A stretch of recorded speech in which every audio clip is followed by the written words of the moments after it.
لقد ساهم الطفل الجزائري على غرار بقية المجتمع الجزائري في الثورة التحريرية، فقد حملوا معهم الثورة في قلوبهم وكذلك في حقائبهم المدرسية، وهذا بحثا عن الحرية والاستقلال. هذا أنا عبد الرحمن حرات، وهذا برنامج ديزاد فيلم ميكر. وفي هذا العدد سنتطرق إلى موضوع بطولات الأطفال إبان الثورة التحريرية. إذا مشاهدينا الأفاضل أينما كنتم، نحن وياكم نرحب بكم هنا معنا في بلاطو تصوير برنامج ديزاد فيلم ميكر، البرنامج السينمائي يعودكم أنه يطل عليكم أسبوعيا عبر قناة الشبابية. برنامجنا كما سبق وقلت أنه نتحدثوا أنه نعيشوا من خلاله السينما. في هذا العدد رانا اخترنا بطولات الأطفال إبان الثورة التحريرية، وهذا مع ممثل شاب جانا من غرب الجزائر اللي هو قريدي نادير، اللي سبق وكان شارك في بطولة أحد الأفلام الثورية. قريدي نادير، مرحبا بك هنا معنا في برنامج ديزاد فيلم ميكر خويا. السلام عليكم خويا عبد الرحمن. سلام. ميرسي بور لافيتاسيون. مرحبا بك. يعطيك الصحة. وش راك شوية؟ والله الحمد لله. لاباس؟ وانتم كيراكم دايرين؟ لاباس الحمد لله. الحمد لله. أولا شكرا لك على قبول الدعوة، ومرحبا بك مرة أخرى في برنامج ديزاد فيلم ميكر. يا خويا ميرسي أتوا. صافي ان بليزير اللي راني معاك اليوم حاضر، وان شاء الله راح نفوتوا اوقات جميله ان شاء الله. إن شاء الله يا ربي. قريدي نادير شكون هو؟ قرايدي نادر يعني ممثل شاب اللي عنده طموح كبيره، وايضا اعمل كمدير انتاج لشركه خاصه في مجال السينما والسمع البصري، وايضا يعني عندي بزاف لي طاش نخدمهم تسمى غادي نقول بزاف والله. دونك ايضا كمحافظ مهرجان وهران الوطني لسينما الشباب، يعني توجور نسي نبقى في يعني في الابداع الشبابي. صافي ان كرون بليزير. صافا انا معها. فوالا. دونك كنت قبل وشاركت في فيلم ثوري اللي تحت عنوان صالحة. احكي لنا على قصة الفيلم قبل ما نروح نخوضوا يعني التجربة نحكي فيها اون ديتاي. احكي لنا صح على قصة الفيلم يعني في نبذة قصيرة، يعني ماشي في وقت. دونك لو فيلم صالحة كما كاع الافلام الثورية، لكن عنده يعني طابع خاص اللي هو انه لاول مرة يندر يعني فيلم ثوري لشهيدة. احنا مدارين نشوفوا لي افلام سينمائيه يعني مجاهدين والى اخره. نعم. دونك هذا اول فيلم سينمائي لشهيده اللي هي صالحه القبليه اللي معروفه بزبيده. دونك مجريات الفيلم يعني دور حول يعني نقدر نقولوا جزء من الاحداث اللي عاشتها هي ابان الثوره التحريريه، كما انه هي يعني طبيبه، يعني كانت طبيبه في البيطريه في الثوره الجزائريه، وكانت شابه يعني كانت عاد صغيره وين طلعت الجبال كما يقول لك. دونك فوالا كان فيه يعني واحد الحدث يعني جرى واللي تدور عليه يعني قصه الفيلم، انه يعني تمشات 400 كيلومتر. معناتها في هذه 400 كيلومتر باسكو كانوا يبعثوها لي ميسيون يعني المجاهدين والقوائد تاعها. دونك في هذه 400 كيلومتر يعني صراو بزاف صوالح في المسار هذا. دونك وين يعني هنا تدخل الشخصيه تاعي، انه يعني يعني شاب يقرا في الثانويه، صغير ثاني جا عاد للدنيا وكاع. دونك جا واحد الوقت وين الثوره احتاجت يعني الشبان تاعها باش يلتحقوا بها ويعني باش يعملوا اكثر لانجاح الثوره الجزائريه. وفي هذاك الشيء يعني الشخصيه تاعي اللي هي علي الملقب بلطفي، معناتها كل ما هما كانوا بكري يعني المجاهدين يعني كل ما يطلعوا للجبل يبدلوا لهم اسم. يعطيك الصحه باش ما يخلوش لو نو جوست. دونك اللي بالمناسبه نحيي المجاهد علي عمراني، هو اللي كاتب القصه. مازال حي صافي يعني هو ديجا دار كتاب ومنها خرجت القصه الفيلم. فوالا. دونك يعني ثاني من اخراج بادي صحراوي وسيناريو رابح ظريف. نحيي كل طاقم العمل بالمناسبه. نعم. وكان يعني مسار شيق وطويل وفيه بزاف صوالح. داكور. دوك نحكيو يعني عليه ادق التفاصيل في هذه التجربه. نحب نروح درك مع مشاهدينا الكرام باه نحطوهم يعني في الصوره في الحدث. نخليكم مع فقره سبوت لايت في ومضه الفيلم صالحه ولا نعاود.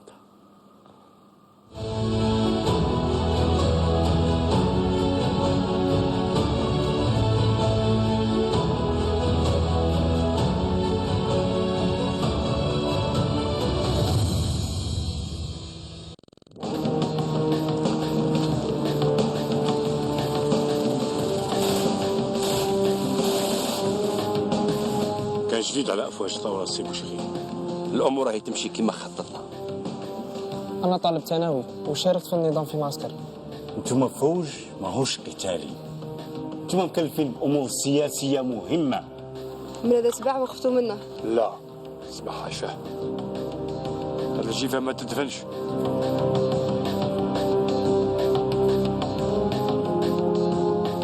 مصدر المعلومات عدى دليل الاتصال تاع السي رابح. على سلامتك والله الحمد لله. سمحوا لنا ما نخليكمش تنفسوا، خاطرش هذه المنطقه ما راهيش مامنه.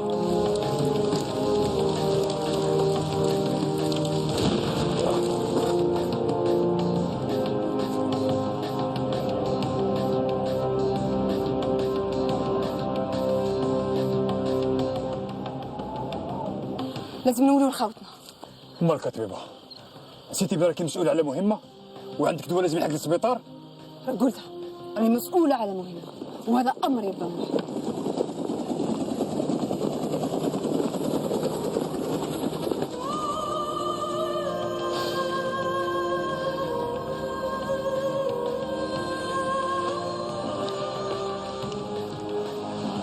سي عمر. نعم. هذا راه مقروض من رجليه، خذها ضربة في الراس. Et s'il m'interroge encore, sans me reconnaître, parlez-lui comme un frère.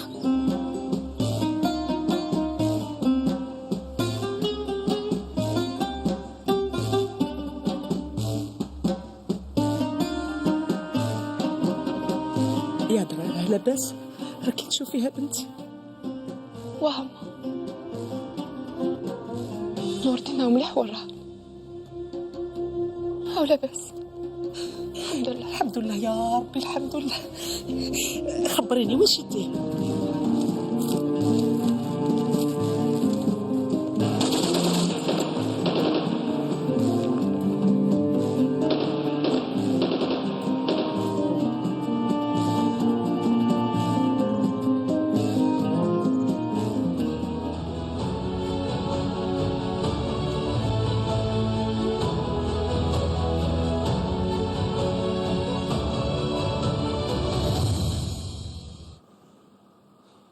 إذا كنا مع ومضة فيلم صالحة اللي كان إنتاج سنة 2021 سي سا.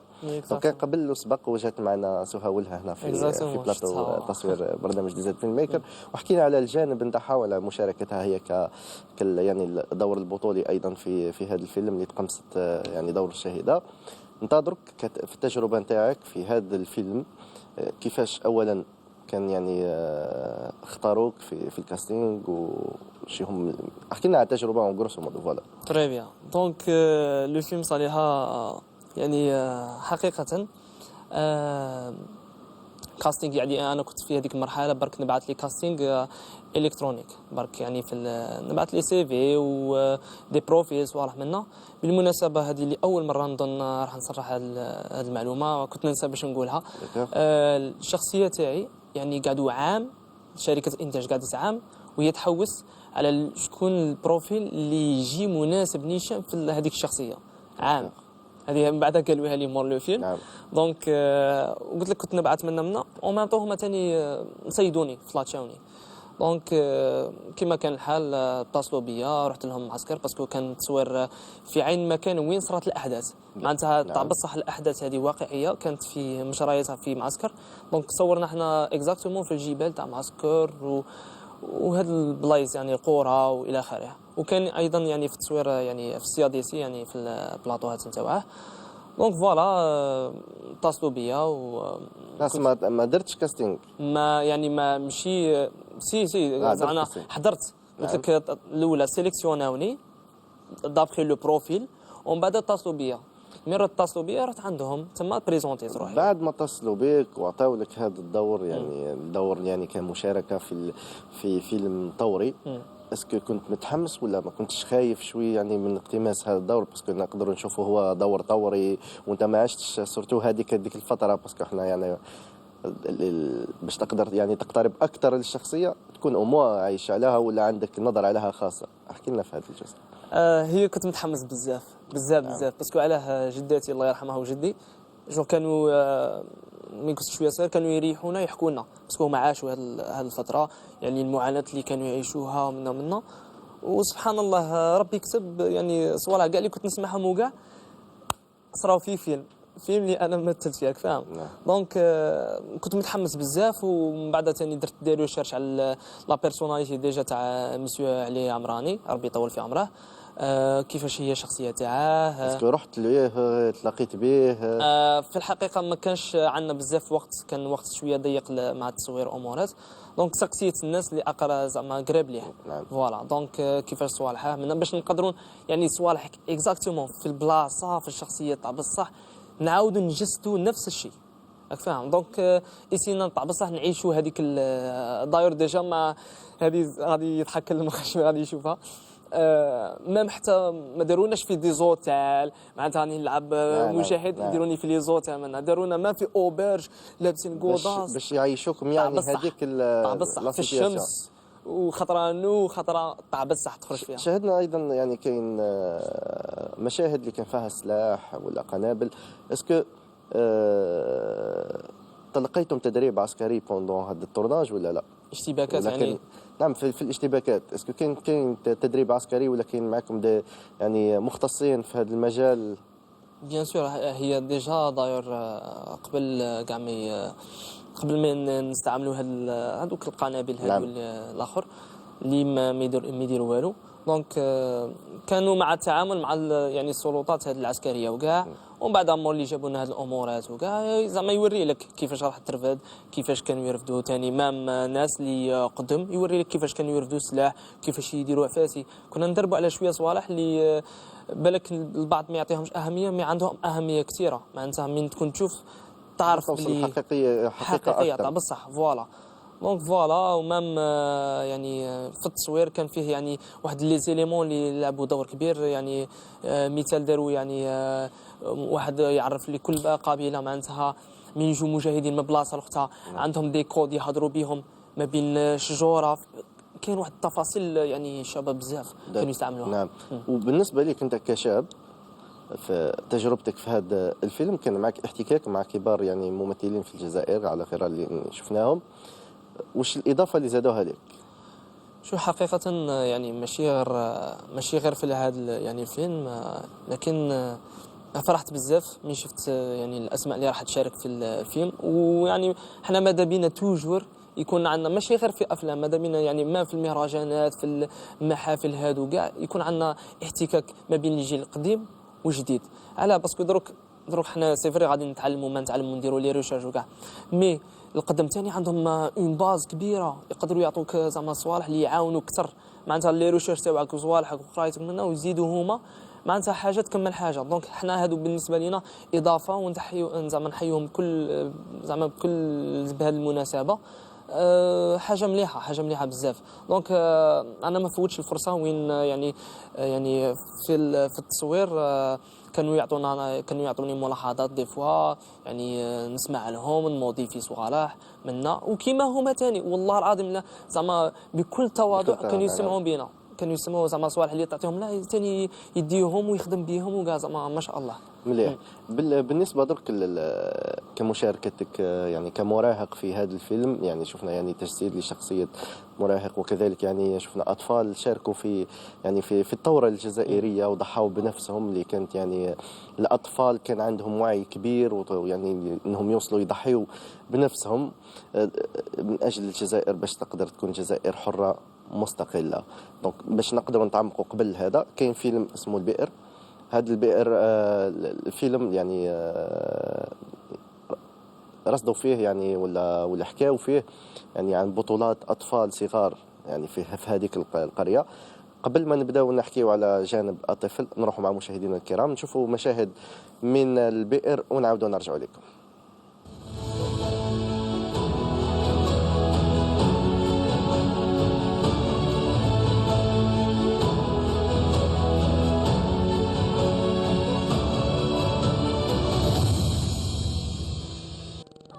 راح ولدي راح كمل راح امشي راح كمل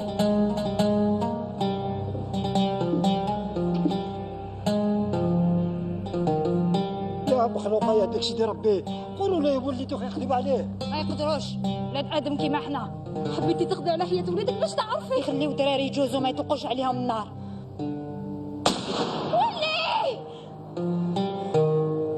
ولي من جلدك تموت. هم غير يخوفوا فينا، ما رايحينش يقيسوه. كمل سيبه بولا.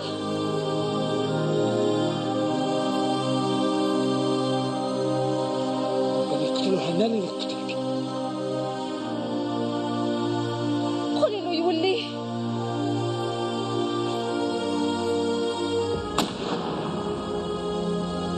قولي له يولي.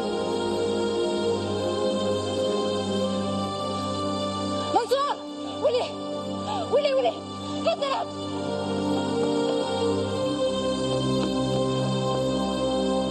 اطلقوا، اطلق لي وليدي. والكشف رجع لهم اذا صحى. هبلت وليدي رجعوا لي. بعثوا للموت. اطلقوا.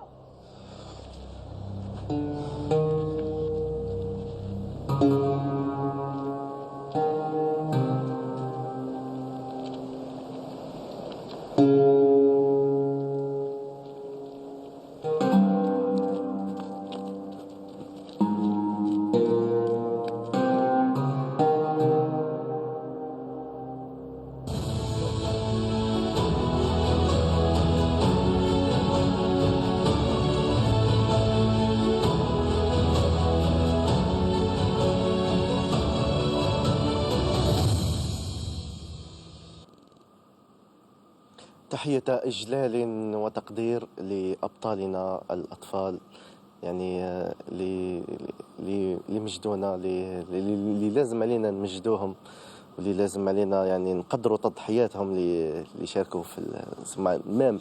عندنا أفلام سينمائية تناولت قصة الأطفال، مثال أولاد نوفمبر، مراد اللي يعني يعتبر يعني مثال حي لتضحيات شباب ولا أطفال إبان ثورة التحريرية. كيف عندنا ما نساوش يعني البتي عمر اللي شفناه في لاباتاي دالجي، يعني كيفاش يعني كان يعاون الثورة. يعني هو كان في عمره 13 سنة رغم أنه يعني صغير في العمر، كان يساهم في الثورة يعني بنقل السلاح، نقل الرسائل، انه قبل ما يفوت يعني مجاهد رايح يدير عمليه يكون هو ديجا قبله باش يضمن له الطريق. ما نساوش كيف بوزيد سعال ابن مدينه سطيف اللي هو يعني كان اول شهيد في تضحيات يعني 8 ماي، مظاهرات 8 ماي 45. كما نقدر نقولوا احنا الطفل كان يعني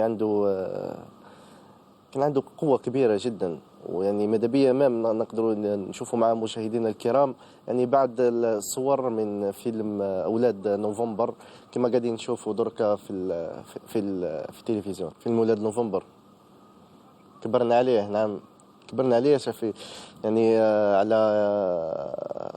كما رانا نشوفوا راهو يعني بوسائل ضعيفة جدا، بس علىهم يساهموا في الثورة، يعني حملوها في قلوبهم.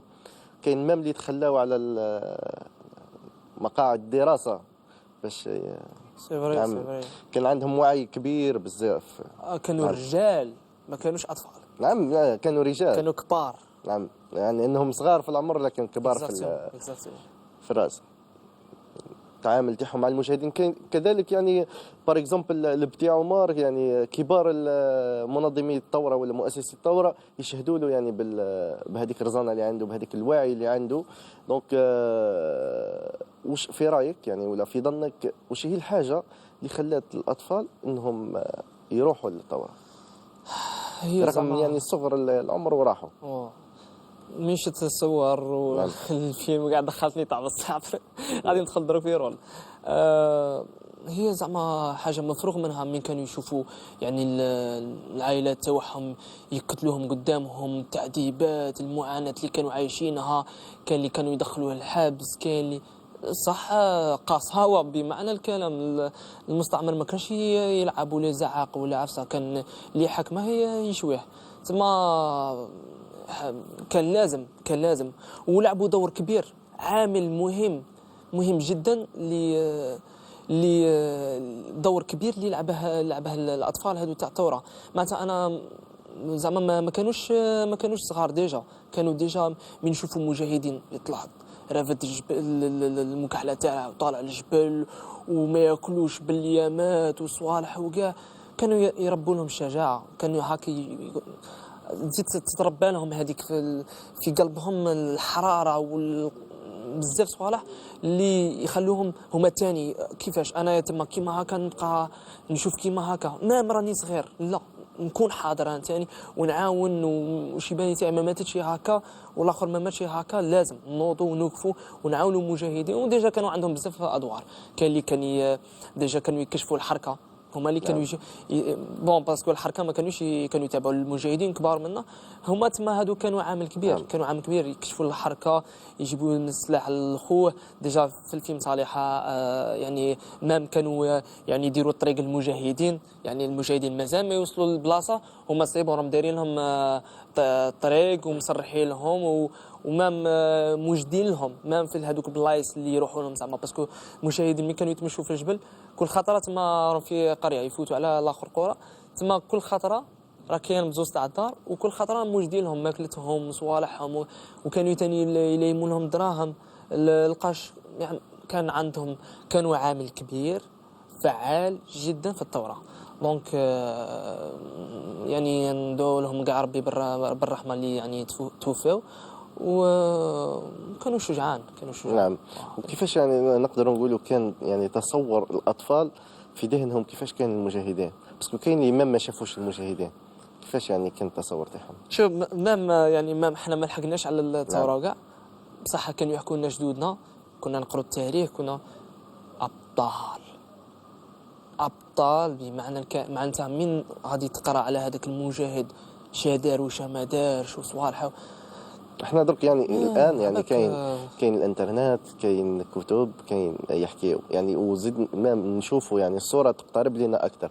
هما كاين اللي فيهم اللي شاف الصوره باين هذاك كبر على كرهه للاستعمار الفرنسي، وكاين اللي ما كانش يعني يشوف، اللي ما كانش يشوف دروك راه يشوف اللي فيلم تو سامبلومون باسكو قلت لك ونعاود لك يعني دروك هادو افلام ثاني ثوريه يلعبوا دور كبير. احنا ماذا بينا يعني لو كان السلطات يخدموا اكثر على يعني يمدوا بزاف يعني افلام سينمائيه ثوريه تكون بقوه يعني باش يرسخوا كاع التاريخ، يعني باسكو كل مجاهد كبير وعنده قصته. معناتها هذه صالحه ولد قبليه عندها داو غير بارتي منها تاع 400 كيلومتر اللي تمشتها صراو فيها بزاف احداث. تحاروا كل مجاهد عنده قصته. معناتها على بالك والله لا تشوق كبير تولي من تتفرج افلام تتمتع وتدخل تولي معاهم. الثورة الجزائرية هي من يعني ثورة كبيرة معروفة في العالم كبيرة. أيضا لها مكانة مرموقة جدا كبيرة. يعني شكون ما يسمعش ببلد 1.5 مليون شهيد. دونك الشعب الجزائري هو يضرب يعني مثال للعرب يعني كمثل كل العالم في العالم. بيان سور نعم. أنت كشاب ممثل لو اقترحوا عليك يعني يقترحوا عليك دور بطولي في فيلم ثوري، وش كانت الشخصية اللي رايح تختارها؟ والله صح هذا سؤال فري صعيب. صراحة أنا لو كان يعني حاجة الأولى ديجا ماشي أنا راح نختار. نعم. باينة بلي هما غادي باسكو كاين أبعاد يعني مادية.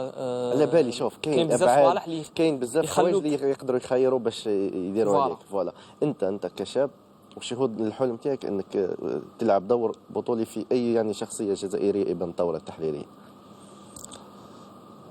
علي عمراني باسكو صراك لعبته ديجا ما لو كان يكون فيه استمراريه في يعني باسكو احنا دروك في الفيلم سلطنا الضوء اكثر على صالحه او ميم طون صح اون بارتي ثاني علي عمراني باسكو كان عنده علاقه يعني بزاف يعني في المشيه معه كانوا يتمشوا في رحبه هو وصالحه فاهم في دونك فيلم سبيسيال ليه راني راك فاهم. جميل. هذا يعني هو الشعب يعني الجزائري المحب لوطنه.